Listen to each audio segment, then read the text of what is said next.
ایک دفعہ ایسا اتفاق ہوا کہ ایک سائل ہمیں ملا۔ یہ ان دنوں کی بات ہے جب ڈپریشن سے ہماری نئی نئی آشنائی ہوئی تھی۔ ہم ایک اداس شام ایک باغ میں تنہا غور کر رہے تھے۔ سورج ڈوب چکا تھا اور ڈوبنے والا اپنے بعد فضا میں گہری سرخی چھوڑ چکا تھا۔ اتنے میں ایک سائل میری طرف آتا ہوا دکھائی دیا۔ میں اسے دیکھے بغیر ہی اسے ناپسند کرنے لگا۔ وہ اس بات سے بے نیاز کہ میں اس کی طرف متوجہ نہ تھا بولا، سائل کی طرف، آنے والے کی طرف توجہ تو کرنی چاہیے۔ میں نے اس کی طرف دیکھا اور کچھ سمجھے بغیر پوچھا، آپ کیا چاہتے ہو؟ وہ بولا، ہمارا تو وہی سوال ہے پرانا، کچھ مدد کرو۔ میں اس کی شخصیت اور اس کے انداز گفتگو کے اثر میں آتا چلا گیا۔ میں نے اس کی مقناطیسی شخصیت کے روب میں آ کر اپنی جیب میں ہاتھ ڈالا اور بڑی احتیاط سے ایک 5 روپے کا نوٹ نکالا اور اس سے کہا، بابا جی قبول فرماؤ۔ بابا مسکرایا اور بولا، بیٹا اسے تو میں قبول کرتا ہوں، لیکن میری بات غور سے سنو۔ میں بھیجا گیا ہوں تمہیں یہ بتانے کے لیے کہ تم جس کو پریشانی سمجھ رہے ہو، یہ تو ایک اچھے دور کا آغاز ہے۔ جب یوسف علیہ السلام کنویں میں گرائے گئے تو انہیں معلوم نہیں تھا کہ یہ نئے سفر کا آغاز ہے، پیغمبری کا سفر، بادشاہت کا سفر۔ جہاں ایک دور ختم ہوتا ہے وہیں سے دوسرے دور کا آغاز ہوتا ہے۔ کبھی مایوس نہ ہونا اور سائل کو کبھی جھڑکی نہ دینا۔ سائل محسن بھی ہوتا ہے اور معلم بھی۔ بابا بولتا جا رہا تھا اور لفظوں کے چراغ من میں اجالا پیدا کر رہے تھے۔ میرے بارے میں کچھ باتیں ایسی فرما رہے تھے جو صرف میں ہی جانتا تھا۔ میں چاہتا تھا کہ وہ یوں ہی بولتے چلے جائیں، لیکن وہ اچانک چپ ہو گئے۔ میں نے کہا، مزید ارشاد؟ بولے، نہیں۔ میں نے کہا، کیوں؟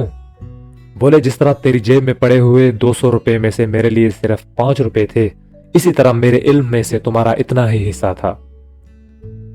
میں نے کہا، آپ سے پھر کب ملاقات ہوگی؟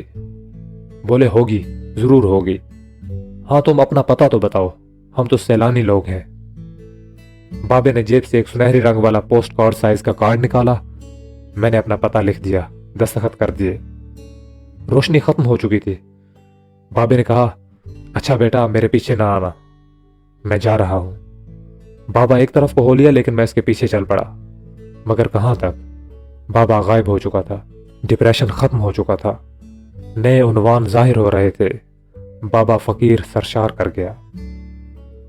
بات ختم ہو گئی لیکن بات ختم نہیں ہوئی۔ سکوت ڈھاکہ پر بھی پھر ڈپریشن کا شکار ہوا۔ ایک شام نماز مغرب کے بعد مسجد سے نکلے، گہری شام ہو چکی تھی۔ میں نے دیکھا کہ میرے آگے آگے ایک بزرگ صورت انسان چل رہا تھا، لمبے بال، ننگے پاؤں، ہاتھ میں تسبیح۔ میں اس کے پیچھے ہو لیا۔ کچھ دور جا کر وہ اچانک رک گیا اور پیچھے مڑ کر مجھ سے مخاطب ہوا، میرے پیچھے کیوں آ رہے ہو؟ میں نے پہلے بھی کہا تھا میرے پیچھے نہ آنا، تم باز نہیں آتے۔ اچھا بولو کیا تکلیف ہے؟ میں نے کہا، کچھ نصیحت ہی فرما دیں۔ بولا، سائل کو جھڑکی نہ دیا کرو، ہم لوگ محسن ہیں، معلم ہیں، ڈپریشن کی ضرورت نہیں، تم ہم سے زیادہ فکر مند ہو، سب ٹھیک ہو جائے گا۔ اتنے میں بابے نے جیب سے کارڈ نکالا اور کہا، مجھے اس پتہ پر پہنچا دو۔ میں نے کارڈ دیکھا، میرا ہی نام، میرا پتہ اور میرے ہی ہاتھ کا لکھا ہوا، دستخط بھی میرے ہی، بقلم خود۔ میرے پاؤں تلے سے زمین نکل گئی۔ آج سے 15 سال پہلے والا بابا میری نظروں کے سامنے آ گیا، لیکن یہ بابا وہ نہیں تھا، قطعاً مختلف۔ میں اور حیران ہوا۔ بابا بولا، حیران ہونے والی کوئی بات نہیں، ہمارا چولہ بدلتا رہتا ہے، ہم صرف سائل ہیں، محسن، معلم، ہماری شکل و صورت کچھ بھی ہو، ہم وہی ہیں، تمہیں عطا کرنے کے لیے آتے ہیں، ہماری طرف غور کیا کرو۔ ہم پیسے مانگتے ہیں تو صرف اس لیے کہ تم بخیل ہونے سے بچ سکو، ہم تم کو سخی بنانے کے لیے آتے ہیں، سخی، اللہ کا دوست صرف سائل کے دم سے۔ سائل کو جھڑکی نہ دو۔ بابا پھر غائب ہو گیا۔ ڈپریشن ختم ہو گیا۔ اندھیرے میں روشنی پھیل گئی، مایوسیوں میں امیدوں کے چراغ جل اٹھے۔ کار ساز ماں، فکر کار ماں، آج تک وہ سائل میرے نظروں کے سامنے ہے، معلم، محسن، بخیل کو سخی بنانے والا، غیر اللہ کو حبیب اللہ بنانے والا، جھڑکی کے لیے نہیں، ادب و احترام سکھانے کے لیے آتا ہے۔ ہمارے دروازے پر اللہ کی رحمت دستک دیتی ہے اور کہتی ہے، خبردار، غافل نہ ہونا۔